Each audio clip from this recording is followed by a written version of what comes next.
I don't normally come to the floor to give somewhat lengthy remarks, but today I'm doing so on because of a deep and frankly rising concern for the future of our intelligence community and in turn the security of the United States. For months now, we've watched President Trump's administration, led in this arena by his hand-picked Director of National Intelligence, Ms. Gabbard, systemically undermine the men and women whose mission is to keep this country safe. These are professionals who serve under Republican and Democratic administrations alike. They are career officials who put duty before politics, who swear an oath not to any president, but to the Constitution of the United States. Yet, as this administration fires and denigrates these very men and women, as expertise that takes literally decades to build is being thrown away because it conflicts with political talking points, as assessments grounded in fact are being shelved in favor of conspiracy theories, our adversaries are conspiring, sharing intelligence and military capabilities, and strategizing over how to weaken the United States while advancing a very different authoritarian vision for the world.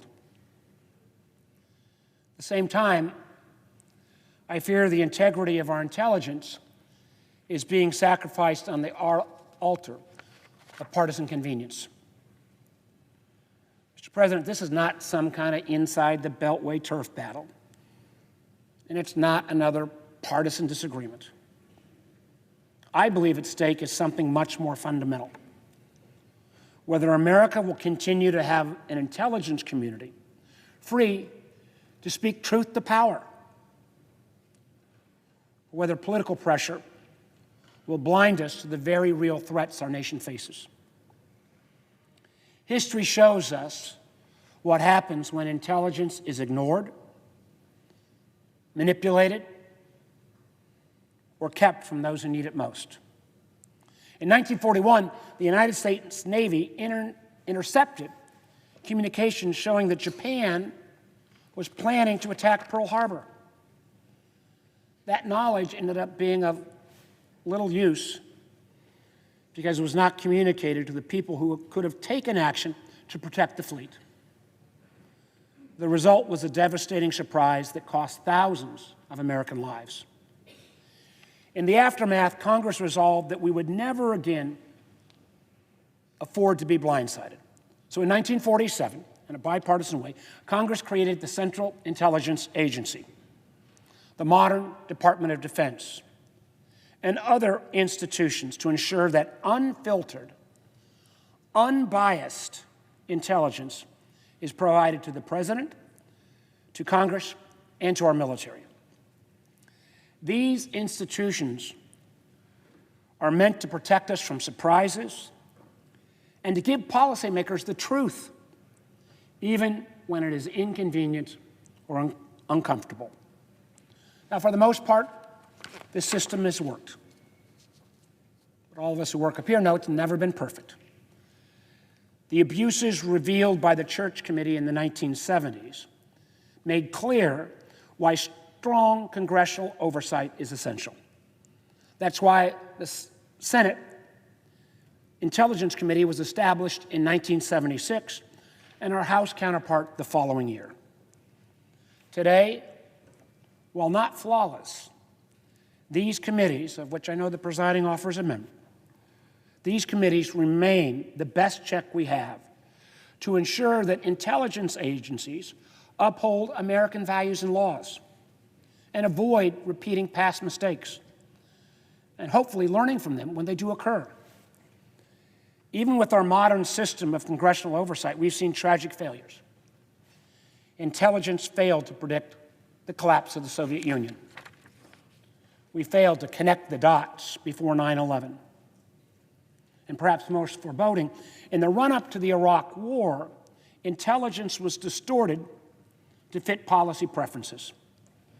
Intelligence about weapons of mass destruction and Saddam Hussein, ties to al-Qaeda were inflated and cherry-picked. Analysts who even at that time raised doubts were ignored. The result was a devastating war in Iraq, fought under false pretenses, that cost literally thousands of American service members their lives and limbs. But we learned from those failures.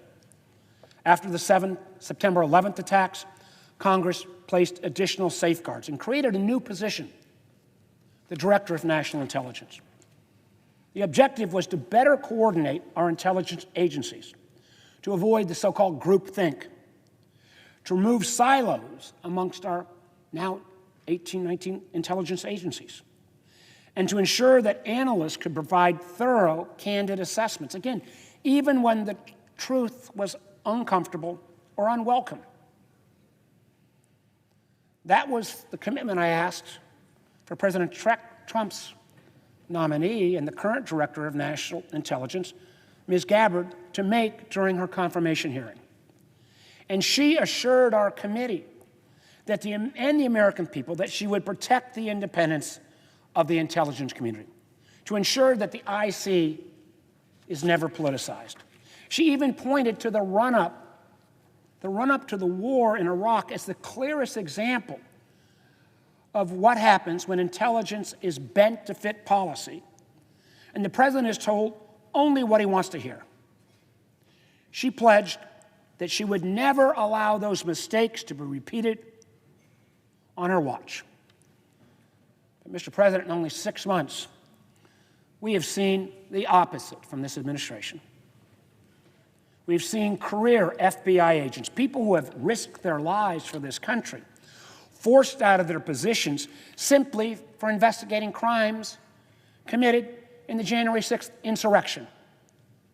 These were professionals following the law, performing their sworn duties, and yet their service was treated as disloyalty. Careers were ended, and decades of expertise were discarded just for doing the job they were entrusted to.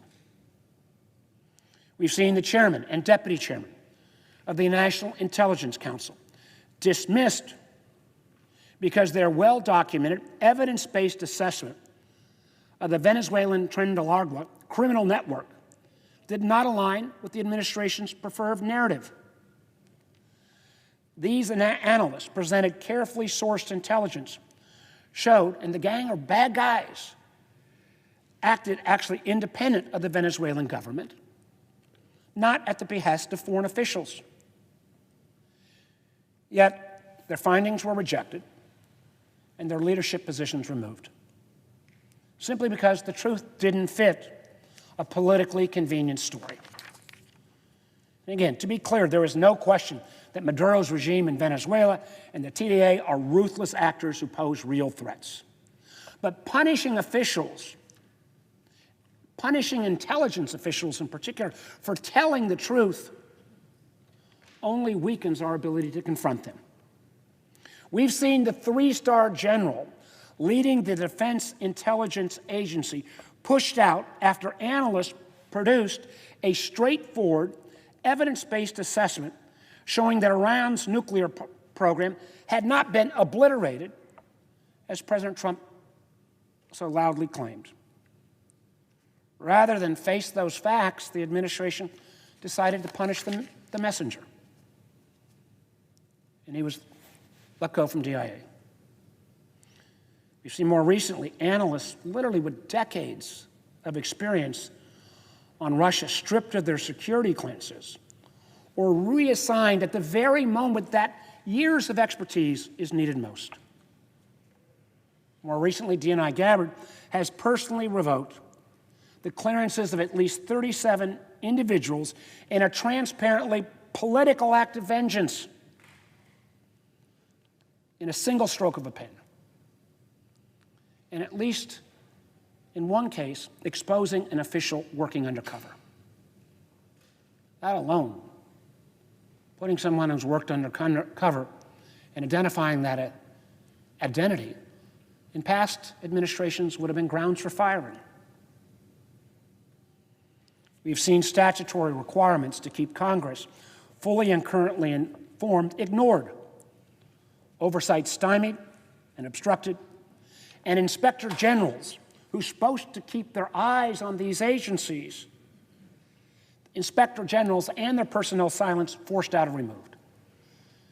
And I remind my colleagues, in terms of oversight for the intelligence community, that is not a right that all 100 senators have. There are literally 17 of us. As chair or vice chair over the last few years, I'm part of the so-called Gang of Eight. If we don't do our jobs, nobody's watching all of these intelligence agencies. Even more damaging, we've seen highly sensitive and highly sensitive intelligence declassified and released, clearly for political purposes, without proper coordination with the agencies responsible for protecting sources and methods. That's mean how we do our work and who are the people involved. The disclosures actually risk revealing the identities of assets, and those are human beings. And the techniques we rely on, those are the technology and skills we have. And the credibility of ongoing operations, all for the sake of advancing a political narrative. The very tools that protect lives and maintain America's strategic advantage are being treated as a leverage in a partisan game. Let's remember the so-called Russia hoax and that assessment, which this administration continues to disparage, was a coordinated, unanimous finding by the entire intelligence community. Our committee, on a bipartisan, unanimous basis, reviewed it and validated it extensively. Not a single one of my Republican colleagues objected to its findings, including the current Secretary of State, then Committee Chairman, Senator Rubio. And what did that assessment actually conclude? In fact, I think every one of us understood that Russia conducted a sweeping systemic campaign to interfere in our 2016 election. That Moscow's goal was to sow chaos, to undermine faith in American democracy, and specifically to boost Mr. Trump's candidacy. These findings were not partisan talking points. They were sober judgments of career professionals, backed by evidence and affirmed by both parties in Congress. And during the first Trump administration, they responded to that report appropriately and put resources to make sure that in the 2020 election, it was the safest election on record. Kudos to the first Trump administration in doing that. But with all of this happening, and as troubling as all of this is, what may be most astonishing is who seems to be calling the shots now. Not seasoned national security leaders, not career intelligence professionals, but conspiracy theorist Laura Loomer, a figure who was called the 9/11 terrorist attacks an inside job, who described herself as a pro-white nationalist and a proud Islamophobe, and was made openly racist and anti-Muslim statements. This is not someone with even a shred of credibility, let alone the experience or judgment we should demand from those influencing United States national security officials. Yet time and again, we have seen senior officials pushed out of their posts because Ms. Loomer decided they were not sufficiently loyal to the president. National Security Council staffers, people well known and respected on both sides of the aisle, including staffers who worked for my Republican colleagues in the Senate, were shown the door at her demand. The two top officials at the National Security Agency, including a well-respected four-star general, Timothy Hawk, forced out, along with the agency's general counsel, again at Loomer's behest. These are critical posts in one of our most important intelligence organizations, vacated not because of misconduct or failure, but because of the whims of a political provocateur whose public record is filled with hate and conspiracies. And don't take my word on these actions. Ms. Loomer's own social media feed claims all of these firings and dismissals almost as trophies. And just a few weeks ago, we saw something that I believe should trouble every member of this body, regardless of which party you belong to. My staff and I had arranged a visit to the National Geospatial Intelligence Agency, located in my state of Virginia, so that I could go ahead and do my constitutional duty of oversight. And in that meeting, meet with intelligence professionals who also happen to be my constituents. Yet, at the last minute, that visit was blocked again, and apparently, as she claimed, by Laura Loomer. Mr. President, what does it say about the state of our national security when a self-proclaimed white nationalist and Islamophobe with a personal vendetta against U.S. government officials, and by the way, no security clearance, no sworn duty to defend the Constitution, can dictate who serves in critical intelligence positions, and even preventing members of this chamber from conducting basic oversight? Mr. President, I've got to ask again, why is this administration going to war against the very professionals sworn to keep our country safe? Why are decades of service and sacrifice being tossed aside? Why? I think because they believe still that they are obliged to provide the truth and speak truth to power. But instead, it appears that sometimes those truths are inconvenient, because sometimes their assessments are not what the DNI and the president wants to hear. These safeguards were put in place, and the oversight this body provides, which only 17 of us have ability to see these classified programs, these safeguards only work if intelligence officers know that they can tell the truth without losing their jobs. If analysts who analyze the facts and try to come up with conclusions believe their careers will be destroyed for offering inconvenient assessments, then we will only get intelligence the White House wants. Imagine the consequences if our intelligence community is forced to spend its time chasing down conspiracy theories instead of monitoring terrorist networks, cyber threats, or foreign adversaries. Imagine if analysts stopped flagging real dangers because they fear political retaliation. Imagine if experienced officers walk away from service altogether because they know their expertise will be diminished or punished.